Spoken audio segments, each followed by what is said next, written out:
Bonjour à tous, merci de nous retrouver pour ce nouvel et dernier hebdo de l'année. Nous allons parler des fêtes de fin d'année. C'est l'occasion à une semaine du réveillon de Noël. C'est parti.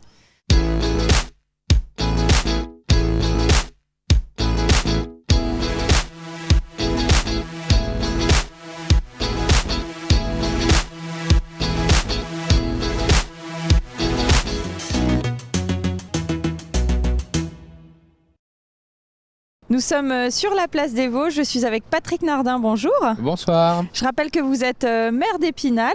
Les fêtes de la Saint-Nicolas, c'est ce dont il est question dans cet hebdo de fin d'année. C'est toujours un temps fort ici à Épinal. Oui, c'est un temps qui est attendu bien sûr par la population. On a eu un magnifique cortège de la Saint-Nicolas, une très belle apparition du Saint-Patron au pied de la basilique. Il y avait beaucoup de monde. Je crois qu'on a battu les records d'affluence. On a une idée justement du nombre de personnes qui étaient là ? C'est toujours très difficile. La Société des Fêtes, qui est l'organisateur du cortège, nous a informé que depuis des années, ils n'avaient jamais vu autant de monde dans toutes les rues d'Épinal.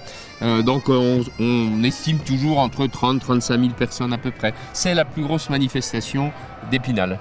Et tout un tas d'animations également qui s'articulent autour de ces fêtes de la Saint-Nicolas. Hein. Oui, bien sûr, des manifestations, des événements tout au long du mois de décembre.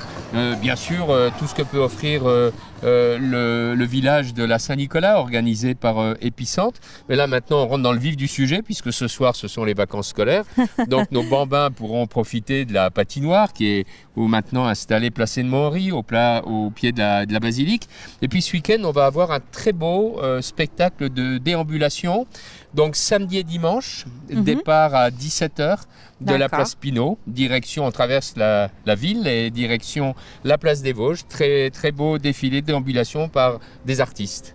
Donc, il y a des nouveautés cette année également visuellement, comme par exemple ces drôles de bulles qu'on a vu pousser un peu partout. Oui, ces bulles, en fait, si vous voulez, on aimerait que nos commerçants puissent se servir de ces bulles pour pouvoir accueillir leurs clients dans une ambiance un peu différente, une ambiance festive. Donc on leur a mis à disposition sur la place de Latte, mais également auprès du marché couvert. Donc il y a même des restaurants qui peuvent en disposer, c'est ça? Oui, on peut manger en dessous. Ce sont pour les restaurants, pour accueillir leurs clients. Et vous parliez de la patinoire donc, qui a déménagé, mais l'autre nouveauté, c'est que c'est une patinoire synthétique cette année. Hein. Oui, alors bien sûr, il a fallu prendre en compte notre plan de sobriété pour tout simplement ne pas consommer trop d'énergie. Donc nous avons déjà réduit les périodes d'illumination. Il faut savoir que nos illuminations ne consomment pas grand-chose puisque nous sommes 100% LED. Et puis, s'est posé la question de la patinoire. Donc, il n'était pas question de prendre une patinoire naturelle. Qui demande beaucoup d'énergie. Hein. Beaucoup d'énergie pendant tout le mois. Et donc, nous avons opté pour une patinoire pour la plus grande joie des enfants. Mais cette année, elle est artificielle. Donc, on observe, on va regarder comment ça fonctionne. Ça marche pareil finalement. Ça ne change pas grand-chose. Non, ça, il fait moins froid. Toujours. En plus, il fait moins froid. Très bien. Merci Patrick Nardin d'avoir répondu à nos questions. On l'a dit, toute cette période de fête, c'est beaucoup d'animations. Certains partenaires se lient justement à tout ça, y compris la Galerie du Bailly, qui accueille une exposition de Claire Arthur spécialement pour les fêtes. On a fait un reportage et on le regarde tout de suite.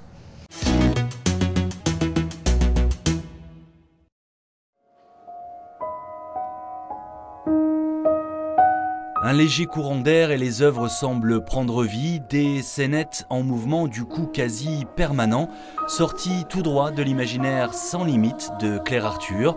Cet artiste vosgien, invité par la ville d'Épinal à apporter sa touche et ses couleurs, aux fêtes de fin d'année avec une exposition visible pendant 3 semaines à la Galerie du Bailly, à 2 pas du village de Saint-Nicolas. Claire Arthur qui a pour habitude de changer de support encore et encore, mais qui a choisi ici celui qui était sans doute le plus adapté pour faire danser ses personnages. Le papier, la fragilité du papier qui est pour moi comme une métaphore de l'existence. J'aime bien quand ça volette, quand les gens s'approchent, font bouger les peintures. Ça me plaît, cette mouvance.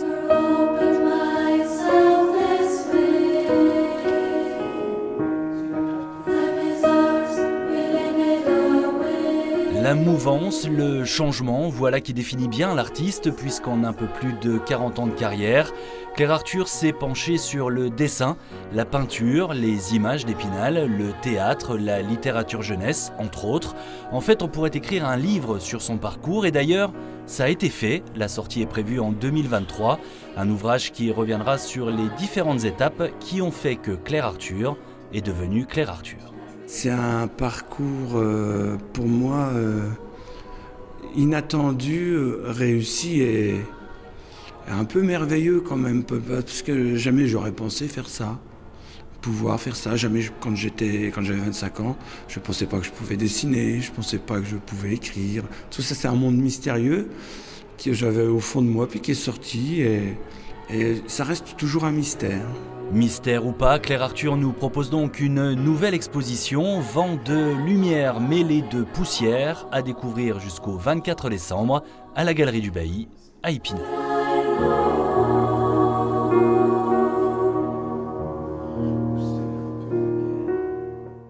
Nous sommes de retour au centre-ville d'Épinal. Je suis avec Jean-Claude Ferrier. Bonjour. Bonjour. Vous êtes président de l'association Pigmenté et on est ici sous le chapiteau de cristal pour la 2e édition. Ça a commencé l'année dernière. L'idée, c'est que c'est un marché d'artisanat d'art, c'est ça? Expliquez-nous un petit peu. Oui, tout à fait. L'association regroupe des artistes et des artisans d'art. Et donc, nous donnons l'occasion à nos artistes et à nos artisans d'art de pouvoir exposer sur des lieux qui nous sont mis à disposition. Là, c'est la municipalité d'Épinal qui nous accueille sous le chapiteau cristal. Alors ce qui se passe, c'est que c'est une exposition en plusieurs temps, c'est ça? Il y a eu d'abord une première session, alors expliquez-nous aussi. Alors en fait, nous avons été présents sur le premier week-end, nous ont suivi l'AMJC Savouret. Nous occupons le 3e week-end et le 4e week-end sera occupé par une association d'artisans locaux. Je pense, du Grand Est. Hein. C'est pas tout à fait locaux, mais ils sont du Grand Est. Pas trop loin en tout cas. Donc l'association Pigmenté a exposé la première session et là en ce moment donc la 3e session. Il y a eu d'abord la première session, c'était plus autour d'objets d'art, un petit peu de la céramique, des choses un peu comme ça. Hein. Oui, nous avons essayé quelque part de scinder en deux pour pas que le public retrouve le même scénario. Donc nous avons mis en place au départ, sur le premier week-end, des artisans d'art. Et même s'il y en a encore quelques-uns aujourd'hui présents, on tourne surtout autour de l'artistique.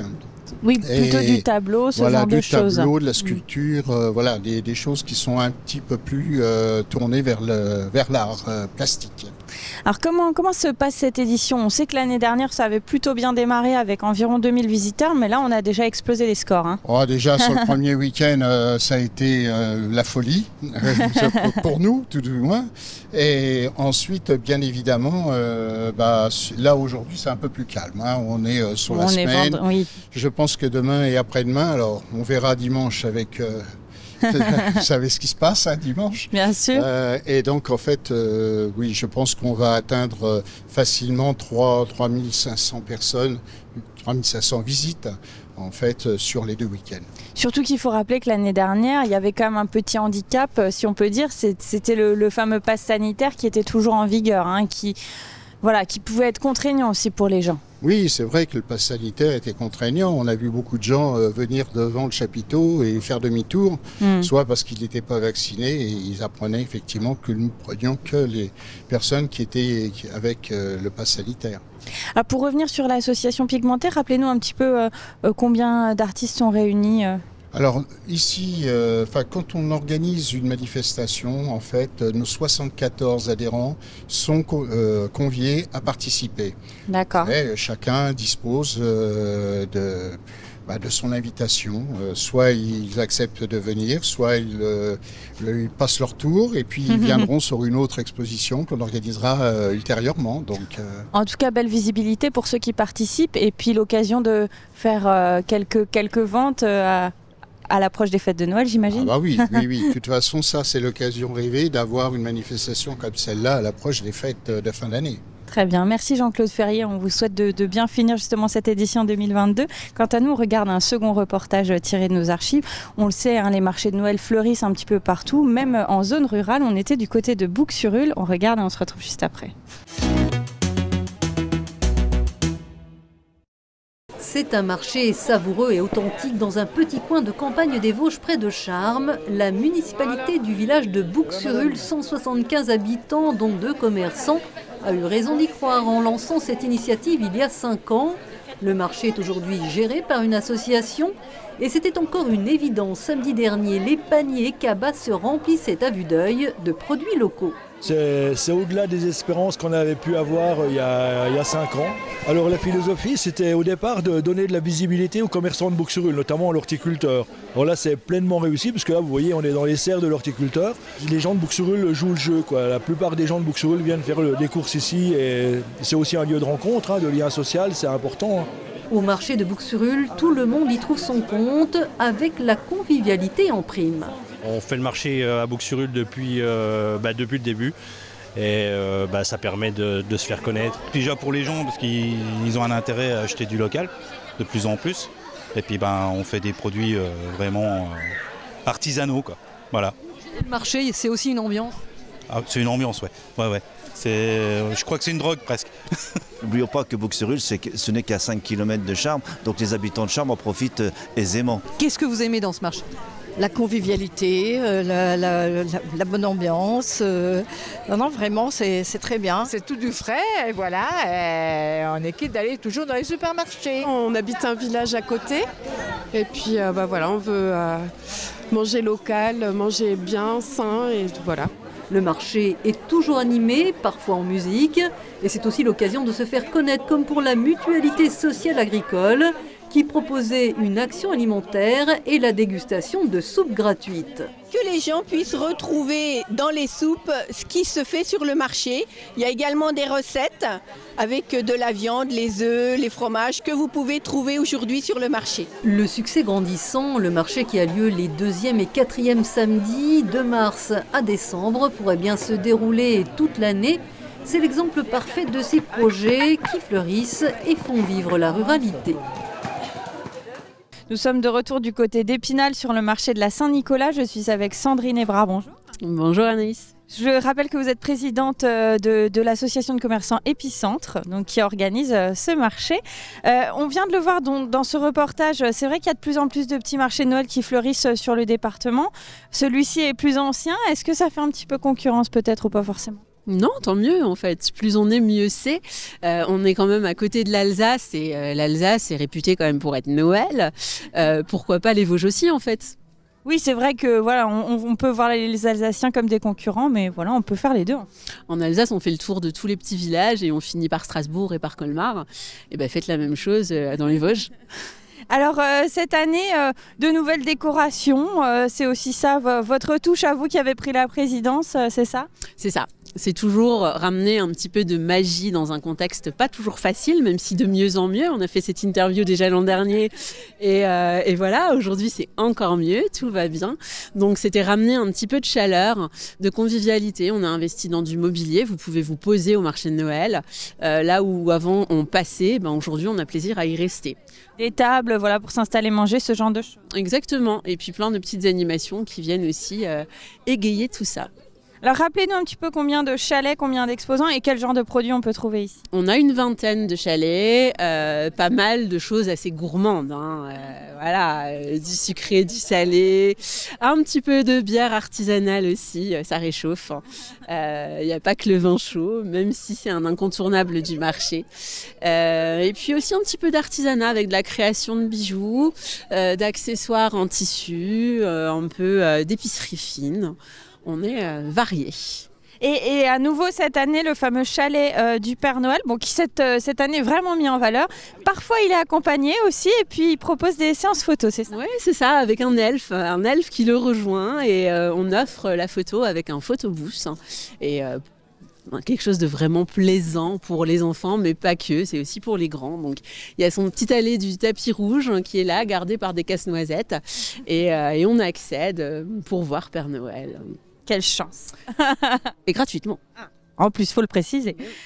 Autre nouveauté cette année, on a arrêté la Farmer City qui existait depuis un certain nombre d'années. Et cette année, on l'a remplacée avec un nouvel événement qui s'appelle Songe de Noël, c'est ça ? Donc ça a consisté en quoi ? Toujours ce même principe de réveiller la magie et la chaleur pour un retour à l'authenticité et aux vraies valeurs de Noël. La Farmer, c'était un événement très sympa, mais lié à trop de contraintes avec les animaux, avec tout ce qui va de grippe aviaire, de charte éco-manifestation avec les tracteurs. Donc mieux vaut stopper un événement pour en garder un bon souvenir et créer complètement autre chose.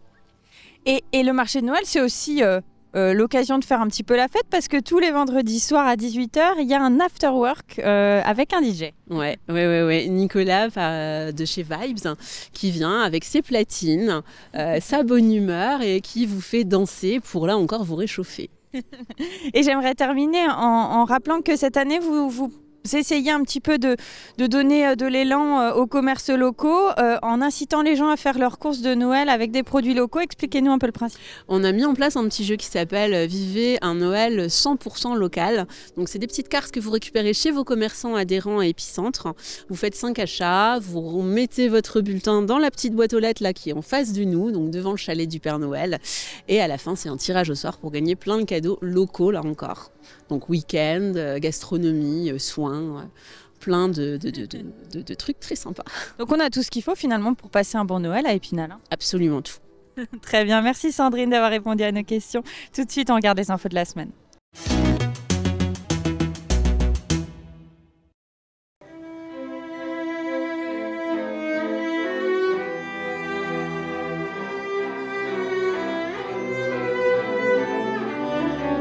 Au violoncelle, Mila Vuidard, unique récipiendaire du diplôme d'études musicales. On ouvre ces infos de la semaine très culturelle avec le traditionnel concert des lauréats du Conservatoire Gauthier d'Épinal à l'Auditorium de la Louvière.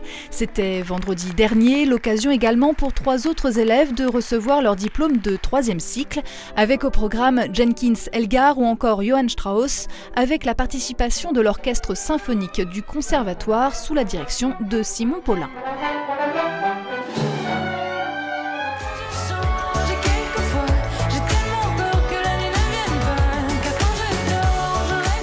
Un air qui est entré dans beaucoup d'oreilles. AD sera une des têtes d'affiche du premier trimestre 2023 de la programmation de la Souris Verte, présentée mardi.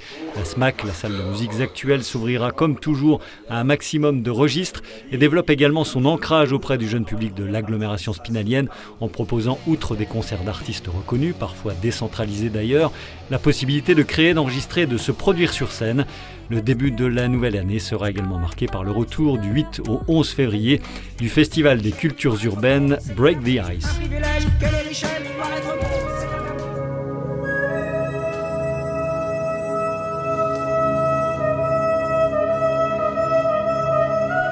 Et on termine avec de la danse pour découvrir autrement les œuvres de Romain Froquet. C'était tout l'enjeu de la performance interprétée par la danseuse spinalienne Julia Bloomberg samedi dernier à la Lune en parachute à Épinal. Une représentation qui venait marquer la fin de l'exposition Flux, liens et mouvements. Le public a ainsi pu apprécier ce mélange des arts, de la danse et de la peinture avec ces immenses bandes de tissus qui se sont animées et ont pris vie grâce au mouvement de la chorégraphe. Et voilà, l'hebdo c'est terminé, c'était la dernière émission de l'année. Merci de nous avoir suivis, j'espère que vous avez eu des étoiles plein les yeux. Fred et moi, on vous souhaite de très bonnes fêtes, à bientôt.